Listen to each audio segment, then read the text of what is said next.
Ndabaramutsa bene data, ndabaramutsa muri gitondo kandi mbifuriza amahoro y'Imana. Uyu munsi ni Imana yawushyize ngo twishime tunezererwe kandi tunezererwe muri yo. Turashima Imana cyane cyane cyane cyane cyane ikiduhagaritse dufite imigambi myiza.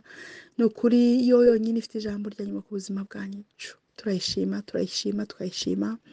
Iba yaturinze bene data, iba yaturinze n'ibintu byinshi tutazi. Haleluya. Iba yaturinze, hari ibyo wumva mu makuru hirya no hino cyangwa se ibyo wabonye hirya no hino, ariko ukavuga Mana who I am, yese ndinde. Haleluya.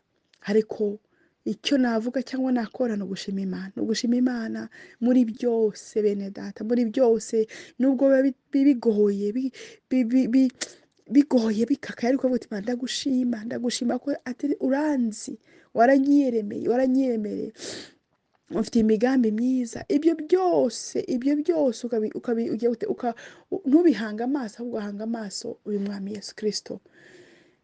Icyo nzi neza cyo nta kintu na kimwe kuri isi twakwifasha tudafite umwami Yesu Kristo. Na Bibiliya niko itubwira ngo ntacyo twakora tudafashijwe n'umwami Yesu Kristo.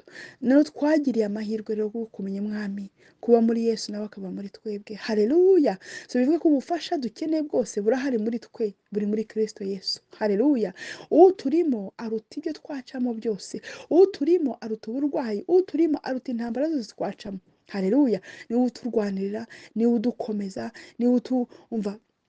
niwe uduhagurutsa iyo twacitse intege, niwe utwibutsa ati mva humura ndi kumwe nawe. Haleluya haleluya. Niyo mpamvu rero wowe guma muri Yesu, tumbira umwami Yesu Kristo, bari we wizera nta wundi. Haleluya. Rimwe na rimwe dushobora no kwizera abantu, mwarabibonye, ukizera umuntu undi akizera umuntu, ariko abantu bakagutenguha. Ariko uwizeye umwami Yesu Kristo ngo nta soni azakorwa nazo, uwizeye umwami Yesu Kristo ntacyo azaba. Umwami azakubaka, umwami azakwagura, umwami azagusetsa, umwami azakwambutsa, umwami azakugezaho wowe ubwawe utigeze utekereza ko uzagera. Kuko biratubwira ngo iby'amaso yacu atarabona,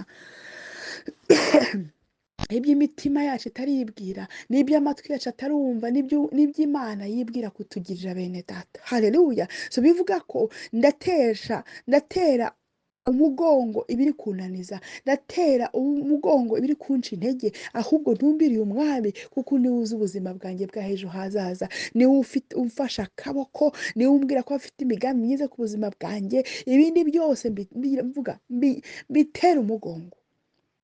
Ni decision ngomba gufata, ni decision ugomba gufata. Haleluya. Ukavuga ati nta mahitamo Imana yaduhaye. Ukavuga ati mva, ese ngume muri ibi bintu, ngume mbitekereza ibintu birabimbuza gusinzira, ese ngume mva muri aka kababaro, ese ngumve muri aka gahinda, muri ubukene. Ni decision ukavuga umva, ibyo byose ntabwo ari byo umwami yanzaniye. Yaraje kugira ngo ngire ubuzima kandi mbugire bwinshi. Ngewe ngiye gushaka kumenya icyo Imana yampamagara, ngiye kumenya icyo Imana imbeshejeho kugera iyi saha. Haleluya. Burya kumenya